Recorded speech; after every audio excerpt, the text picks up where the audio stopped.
Hi, you've reached another episode of the STEM Chronicles, production of Hawkins STEM, and we're a nonprofit and we're bringing STEM into communities. One of the things we're doing is talking to people who are in STEM, finding out like what they do, why they do it, how they got into it, and we're trying to deconstruct myths. So we're going to real people who are in STEM and we're getting them to talk about their experiences. And we're trying to find all different kinds of people. So before we go any further, what's your name? Hi, my name is Joey. Okay, Joey. Now, Joey, what do you do in STEM? So I work in data analytics and emergency management. Okay.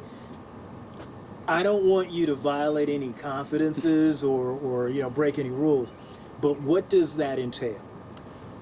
So I work with FEMA, the Federal Emergency Management Agency, Okay. and I analyze data to help identify people who don't have insurance but were affected by disasters like storms, hurricanes, or whatnot, and help them get insurance payouts. Okay.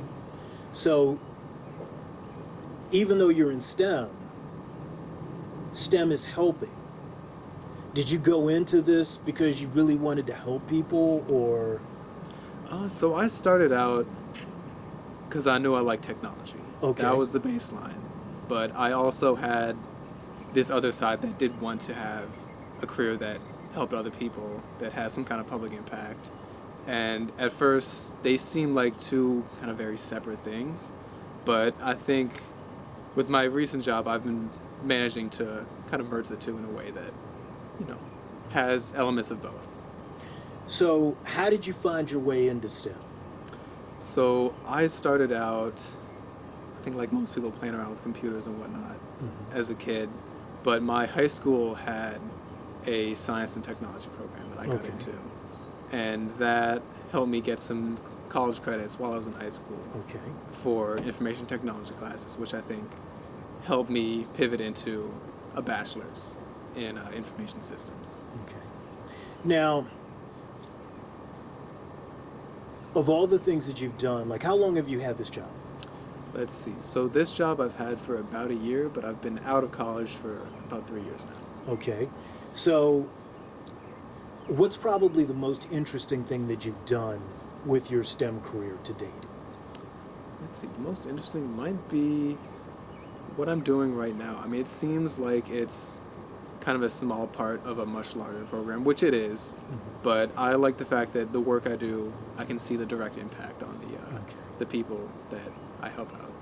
So, in other words, you go to work Monday, Wednesday, Thursday, Friday, Monday, Tuesday, Wednesday, Thursday, Friday, and at the end of Friday, you can look and say, okay, I have done something, and I can point to the exact work that I've completed. Yeah, absolutely. It's one of those things where the work is a little repetitive sometimes, but you always can have that reference point where you look back and say, you know what, it might be a little repetitive to me, but I am helping all these individual people, which I think has really helped me out. So now, what kind of classes did you have to take in order to do what you're doing now? Let's see. So I did my bachelor's in information systems, and that was a decent amount of computer programming, some core math classes like calculus and statistics, and then some accounting classes, which doesn't really sound like tech, but it actually helped me out a lot because it helps you develop that eye for detail in numbers, which I think also always helps out with STEM. Okay. So let's go back for a second. So before taking your math classes, do you feel like you had an eye for detail? I think it was always maybe one of my stronger suits, but I think those classes definitely help you develop it. It's one of those things where the stuff you learn in math class may not be directly applicable, but it helps guide you to think about things in a different way. Okay, all right. Tell me about some of the interesting people that you've met doing what you're doing. Well, let me think. One of the most interesting things about my job is that I really get to see like the whole chain of what goes into helping people after an emergency. So that's goes from the people in the ground helping after a disaster all the way up to the people a few levels above that doing policy stuff and figuring out the guidelines for what we do. So I think some of the most interesting people I've met have been the people working on the ground, interacting with survivors day to day. Okay. And also the people who have grown from that to start leading their own groups or helping out people in different ways. So it goes from the granular level all the way up to the more macro scale. Now, do you work as part of a team, and how many people are on your team? So I work as part of a team of about 15 people, Wow. which is one section of a larger group of maybe 50 people. Now, what do you get out of working with a team? What does it do for you? I think the best thing for me is, one, you have some sort of mentorship where you don't know how to do something, you can always reach out to someone else. Because we might do the same jobs, but everyone has different experiences within that jobs. So I know that I can go into the chat and say, hey, has anyone dealt with this before? And chances are someone will say, yeah, I've done that. This is how I did it. I think that really helps you build up your Now, expertise. did you have problems asking for help? Well, starting out, if you do have problems, you kind of have to get over it, because either you get the help or you don't do anything. But yeah, I think it's a skill you have to build up, and one where you have to balance asking for help and also learning how to research on your own and be self-sufficient. Now, let's back up a little bit. So, you talked about the math that you took. So, what was the first math class you took on a collegiate level? On a collegiate level, the first math class I took was calculus. Okay, so you went straight into calculus. I did, yeah. Okay. Do you have any problems? I did. Really? Yeah. It's actually kind of funny. The first calculus class I took, I failed. I got a D in that because they had 2 quizzes every week, one on Tuesday, one on Thursday. I only realized that there was a Thursday quiz maybe 2 months into the semester. So 2 months into a 4-month semester. So okay. when I had my halfway checkup, I realized that I was getting significantly lower grades than I should have been. Okay. And that, unfortunately, so I had to drop that class and redo it in the next semester and passed it. So tell me, getting that D didn't discourage you? Well, it did. It did discourage me. All right. But the thing about, taking these classes is you see where you go wrong, and you just have to use that as a guideline to do better the next time. Okay, all right. So when you would get bad grades, how did you internalize it? How did you handle that? So I think it's easy to jump to the I got bad grades to I'm stupid conclusion. And I think you have to avoid that, because I think to myself, I know I'm not stupid. I just didn't do the right thing to get the grade. Yeah. So I just gotta go back and really think about it critically. Like, what did I do wrong? I didn't study enough? Maybe. I didn't understand the topic? Maybe. And I gotta figure out what I can do to fix those issues. So now, when you did that brain work, trying to figure out how are you going to fix this, how did you do that? Let me think. I think the best choice I made was really getting into a decent friend group with people who were in my same major. Okay. Because one, studying in a group usually helps out, because it's the same thing as on a team. If you have something you know, maybe one of your friends doesn't know that. If they have something they know, maybe they can help me out with the same thing. And I think that's really good. And I think another thing to do is just treat it like it's its own job. Like, it's easy to say you can just go to class and then do nothing afterwards, but you just have to kind of put in the hours and put in the work. And even if you don't feel like studying, do it. Because if you only studied when you felt like you were having a good day, how many good days do you really have? So when you were doing the math, Mm-hmm.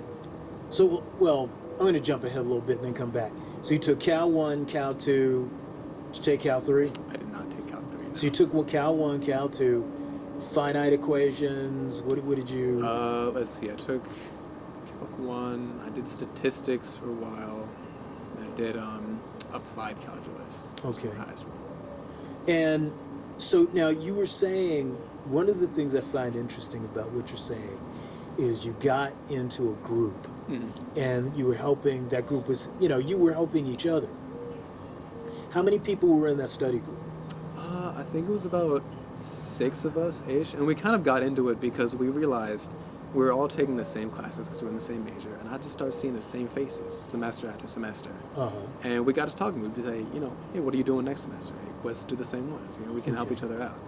And another good thing is try to find someone who's a semester or two ahead of you, because they can give you advice on which classes are good to take, what their pitfalls were, and help you, fix problems before they even happen. Okay.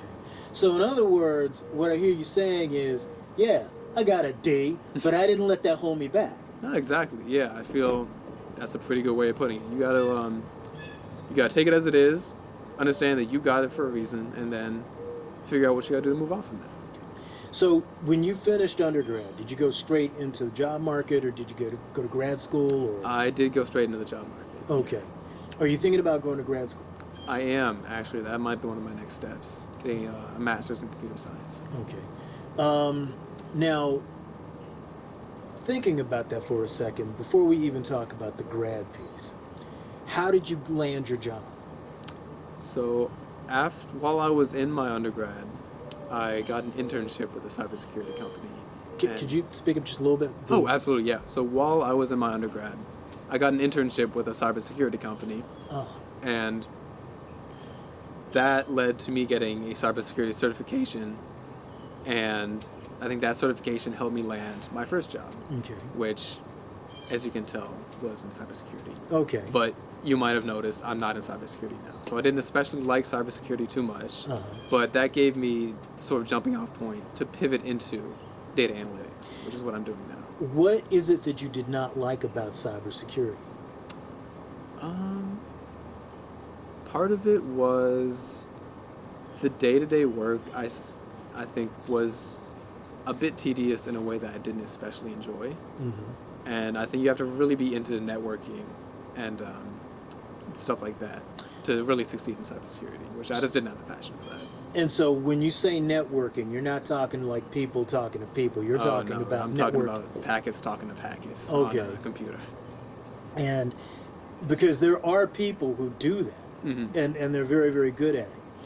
So if you go into grad school, how far, like, is that something you're thinking about doing next year, next 2 years? I'd say probably in the next year or so. So my thought was, after I graduated from my undergrad degree, that I would work for a few years and really try to figure out what I'm passionate about in technology, because an undergrad degree is great, but it's a very general degree. You can go to a lot of different places with it, but I think for a master's, you want to really figure out what you're passionate about and use that to really hone in on that skill. Okay. Well, first of all, thank you. Of course. But I want to thank you for talking to us. But I also want to thank you for being brave enough to put up with these mosquitoes. Look, the off helps. Yeah, yeah. And no, off is not a brand that is sponsoring us, although if they want to, they can send me an email. Joe, thank you so very much. This has been another episode of the STEM Chronicles, produced by Hawkins STEM, a nonprofit to create STEM communities and neighborhoods. If you like this kind of content, please like and subscribe. Joe, thank you. Thank you.